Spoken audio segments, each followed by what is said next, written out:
In a world where I have no March Madness, no opening day of baseball, and no hockey, thank you, Netflix, for the Tiger King documentary. Everybody sit back, relax, observe social distancing, give you your 6-foot halo, and the review starts now.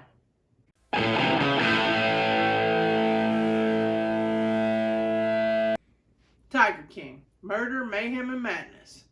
The Netflix documentary about Joe Exotic, the Tiger King. And I just want to thank you, Netflix. There is literally nothing going on right now as popular as what you got going. This is so pop culture. You have memes, GIFs, and a drinking game created just because of this documentary that's out right now. And before I get going, there will be spoilers. You've been warned, where I'm going to be breaking down every episode. First episode, into the craziness of the Joe Exotic who got arrested for hiring a hitman to kill the lady known as Carole Baskin. First episode sets up all of that.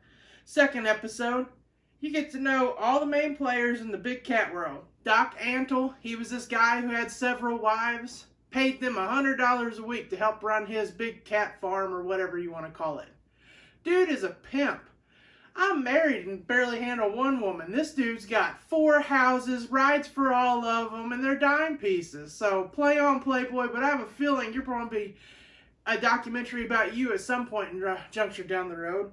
Then you get to hear about one guy that they call Scarface, Tony Montana. He was in the big cat world, but he got arrested for selling drugs, and he claimed he sold the drugs just to get the big cats that he wanted because he loved them so much.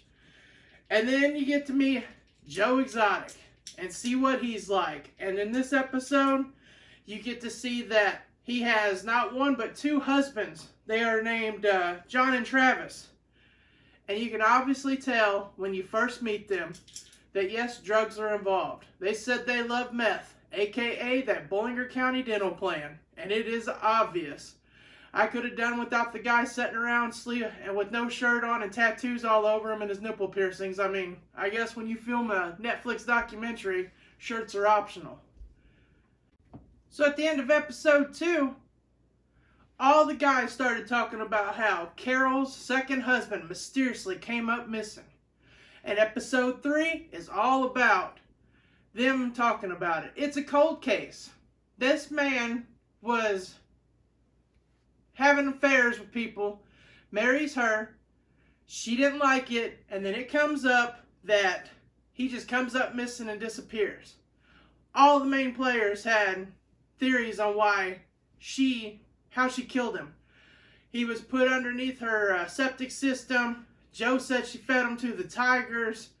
I mean, it's some ludicrous stuff, but it's still a cold case, and it puts her off in a terrible light. And Joe uses this to make the most ballinest video ever. He makes this music video called Here Kitty Kitty, and I damn near pissed myself laughing. It was the best part of the documentary. He went all out, shot a music video, hired a body double that looked like Carole Baskin, feeding meat to the tigers, and he's singing this song in the background. Hysterical. And if that's him, that man can sing, I tell you. It was awesome. Episode 4 starts off, him doing the most craziest thing ever, but baller status, recording his own song. Then he gets in his truck, listening to the track he just laid down, and a tiger is riding shotgun. Baller! After that, the man is so flamboyant that he has a photo shoot, and the Tiger King is born. There's a throne in the middle of a tiger cage with tigers all around him, and he has on the most gaudiest getup. He's so flamboyant, he could have been a wrestler. He might have gave the Macho Man Randy Savage a run for his money. But all in all of it, the lawsuits took its toll, and Carole wiped him out in court. Completely broke. That's how episode 4 ends right there. Episode 5 hits, and then a guy steps in named Jeff to help out Joe with the Tiger Park. He comes in, brings in his own people, starts firing people that work for Joe, and they have one shady guy that starts, and you can just tell he's bad news just by looking at him. But in the meantime, Joe for president. This man literally ran for president. When that went south and he didn't get a chance, he ran for governor. He even made condoms with his face on them as publicity for his campaign. It is so crazy. He has his 2 husbands, and at the very end of this episode goes into a huge depression because literally one of his husbands was playing with a gun and shot himself and killed himself. And it was pretty sad because they have it on video, and you see a guy who actually watched it, and he's his campaign manager, and you just had to feel for him because he just saw this guy kill himself right in front of him.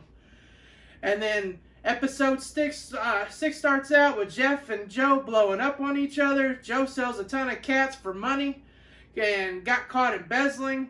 Joe goes on the run. Rumors start that Joe is trying to hire the shady guy that I mentioned a while ago to kill Carol Baskin. The FBI gets involved. They start forming the case. And then episode 7 starts up. And Joe's charged with selling and killing tigers. He goes to federal prison for 22 years.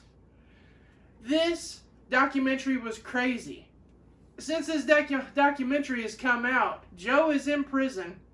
He has already got a lawsuit on Netflix for, I believe, $94 million. I could be wrong. But it's just 7 episodes, and it left you wanting more, and at the end it leaves you asking more questions than the answers that you have. But it is definitely worth your watch. You got nothing else going on. They're playing replays of all the old sports games we've already seen. So do yourself a favor, go check it out. Everybody, please stay safe. This thing is no joke. If you don't have to get out, don't get out. Do me a favor though, if you're liking what you see here, you want to see more, go ahead, like and subscribe. And everybody have a great week and stay safe.